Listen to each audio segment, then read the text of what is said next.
What happens when a former vice president, once a heartbeat away from the presidency, suddenly loses her Secret Service protection, right before stepping onto a nationwide stage? Tonight, Kamala Harris is facing that very reality. President Trump has signed an executive order that strips Harris of the federal protection she was promised until next summer.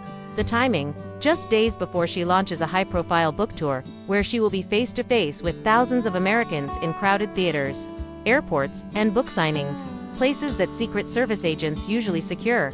Now, she will walk into them without the nation's most elite shield around her. By law, former vice presidents get 6 months of Secret Service protection. Harris's should have ended in July, but President Biden quietly extended that security to 18 months, a move some saw as precaution, others as politics. Now, Trump has torn up that extension. Her protection ends September 1st. Here's why it matters. Harris is about to travel across the U.S., and even overseas to promote her memoir 107 Days.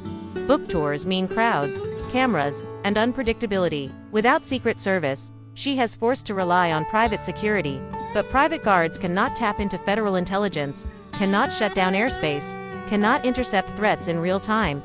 This is not just about Harris. Trump has also yanked protection from John Bolton, Mike Pompeo, Alejandro Mayorkas, and even President Biden's adult children, a trend that critics call dangerous, others label cost-cutting, and supporters frame as fair under the law.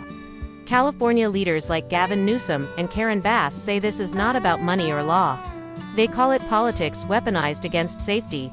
Harris is a polarizing figure, admired by millions, targeted by millions more, and history has taught us that public figures without protection can become vulnerable, sometimes tragically so. The question now is chilling. If something were to happen on this tour, who takes responsibility? For some, Trump's decision is simply enforcing the rules. For others, it is a reckless gamble with a former vice president's life.